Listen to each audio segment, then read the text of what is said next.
আজগোড়ায় জলপাইগুড়ির বেসরকারি এক বিদ্যুৎ বন্টন দপ্তর। অভিযোগ, দপ্তরে কর্মরত 12 জন অস্থায়ী কর্মীর মধ্যে 4 জনকে অনৈতিকভাবে বদলির নির্দেশ দেয় ঠিকাদার সংস্থা। কিন্তু কর্মীদের দাবি, অন্যত্র বদলি করলে ভীষণ অসুবিধায় পড়বেন তারা। অভিযোগ, জলপাইগুড়ি কিং সাহেবঘাট এলাকায় যে বিদ্যুৎ বন্টন দপ্তরে টাউন সাবস্টেশন রয়েছে, সেখান থেকে বানারহাট এবং রাধাবাড়ি এলাকায় বদলির সিদ্ধান্ত নেয় ঠিকাদার সংস্থা। কোন রকম লিখিত অভিযোগ ছাড়াই এ বিষয়ে ঊর্ধ্বতন কর্তৃপক্ষকে জানিয়ে কোনো সদুত্তর না মেলায় শনিবার দফতরের সামনে ধর্ণা বিক্ষোভ কর্মীদের। তাদের সঙ্গে আন্দোলনে শামিল হন বাম শ্রমিক সংগঠন তথা পশ্চিমবঙ্গ রাজ্য বিদ্যুৎ শিল্প সহায়ক কর্মী ইউনিয়নের সদস্যরা।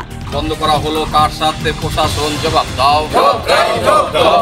বাদ দেওয়া হলো কার সাথে, ঠিকাদার জবাব দাও। কন্ট্রাক্টর বলেছে যে এখানে তোমাদের কাজ আর হবে না, এখান থেকে বাদ দিয়ে আমাদের বানারহাট দিয়ে যাচ্ছে, কিন্তু আমরা এখান থেকে যাব না বানারহাটে। আমাদের বানারহাট গেলে খুব অসুবিধা। আমাদের যারা এখানে কর্মী, আমরা 8 জন এই মোবাইল ভ্যানে কাজ করি। 8 জন, এই 8 জনের মধ্যে 3 জনকে কাজের থেকে অলরেডি বহিষ্কার করে দিছে। আমাদের এই লাইনটা আমাদের চেনা, এক একটা লাইনের এক একটা ফিটার হয়, সেই ফিটারগুলো আমাদের চেনা। আমাদের মালিকের কাছে আমাদের আবেদন এটাই যে আমরা এইখানেই কাজ করব।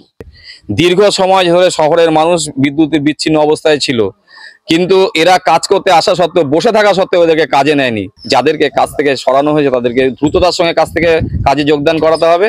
এদিকে সংস্থার প্রয়োজনে বদলি একটা স্বাভাবিক প্রক্রিয়া বলে দায় সেরেছেন ঠিকাদার সংস্থার মালিক। আমি অনেকদিন থেকে, প্রায় 2-3 মাস থেকে তারও বেশি থেকে বলছি যে ইন্টারচেঞ্জ করবো। রাধাবাড়ি থেকে ওই যে লোক এখানে আসবে, এখানকার লোক ওখানে যাবে। এখন দেখার কর্মীদের আন্দোলন আদতে সফল হয় কিনা, ঊর্ধ্বতন কর্তৃপক্ষ কি ব্যবস্থা নেয় সেদিকেই তাকিয়ে কর্মীরা। জলপাইগুড়ি থেকে তিতাস পালের রিপোর্ট, ক্যালকাটা নিউজ।